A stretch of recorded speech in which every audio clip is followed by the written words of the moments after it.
আমাদের গর্বের জাতীয় সংসদ, পুরো রাজনীতির যে কেন্দ্রবিন্দু সেটি হচ্ছে এই সংসদ।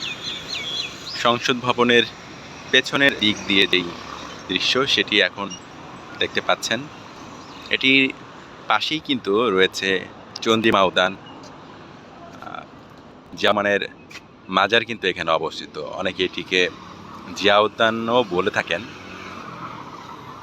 এখানে এই রাস্তাটা খুবই সুন্দর একটা রাস্তা এবং বেশ প্রশস্ত, পরিচ্ছন্ন এবং এখানে খুব সজ্জিত।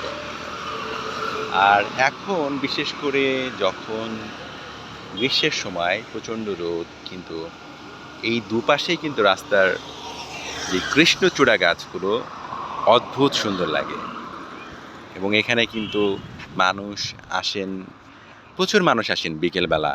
যেহেতু পার্ক এখানে, এই পাশ থেকে অনেকটাই দেখা যাচ্ছে। তো সেই পার্কে যেমন ঘুরতে আসেন, এই পুরো রাস্তাটাই আসলে একটা সুন্দর প্রশান্তি এনে দেয়। দেখেন কি কোমল শীতল বাতাস প্রাণ জুড়ে দিচ্ছে। যদিও প্রচুর গরম, কিন্তু এই যে বাতাস সেটা বেশ প্রশান্তিদায়ক।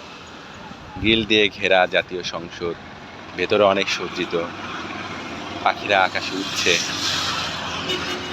কাজের ফাঁকে হঠাৎ করে আমার কলিগ বললেন যে কিছুটা সময় যেন এখানে আসি প্রশান্তির জন্য, তাই তার কথা শুনেই মূলত আসা। এখন এসে দেখি বেশ ভালোই লাগছে। এবং আগেও এসেছি, তবে যতটা না ঘোরার উদ্দেশ্যে তার চেয়ে বেশি এসেছি মূলত এইখানে কাজের জন্য। এইখানে সবসময় একটা জিনিস যেটা আমার ভালো লাগে, যে শুরুতেই বলেছি ভালো লাগার পরিচ্ছন্নতা। যেহেতু সংসদের পাশে, তাই একটা নিরাপত্তার বিষয় থাকে। আরেকটা বিষয় হচ্ছে এখানে সবসময় পুলিশ কিন্তু নিরাপত্তাটা টহল দেওয়া।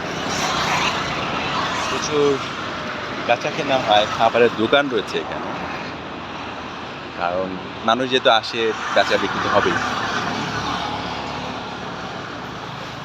সব মিলিয়ে এই যে দুপুরবেলা, এখন 1:30টার মতো বাজে, সেই ভর দুপুরে এক ধরনের প্রশান্তি পেলাম এখানে এসে, সেটাই মূলত ধারণ করে রাখা। এখন এই যে মানুষ, কর্মব্যস্ত মানুষ ঢাকায় যে পরিমাণ ব্যস্ত থাকেন, তারা একটু সময় বের করাও তাদের জন্য কঠিন হয়ে যায় কোথাও যাওয়া।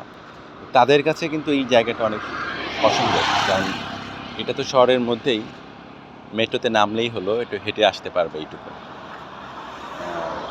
যে বিজয় সরণি মেট্রো, সেখান থেকে নেমে হেঁটে এলেই এই যে প্রাকৃতিক সৌন্দর্য এবং একটু গোছানো পরিচ্ছন্ন জায়গাটা ঘুরে বিনোদন পেতে পারে। তো বিকেলবেলা এখন তো খুব একটা কম মানুষ নেই বললেই চলে, তবে বিকেলবেলা বা একটু পরেই, মানে দুপুরের পরেই কিন্তু এখানে প্রচুর মানুষের আনাগোনা, এবং সন্ধ্যার পরে যদিও ভিতরে প্রবেশ করছে, তারপর প্রচুর লোক কিন্তু। যাই হোক, এই সুন্দর মুহূর্তটা ধারণ করার জন্যই মূলত ভিডিও করা। আমি সবচেয়ে ভালো লাগে আমার এই গাছগুলো যখন বাতাসের সাথে দোল খায়, এবং তার যে নড়াচড়া, এটা খুব ভালো লাগে আমার কাছে। প্রকৃতি মাঝে হারিয়ে যাওয়ার যে আনন্দ, সেটা সব মানুষেরই বোধ করি থাকে। ভালো থাকবেন সবাই।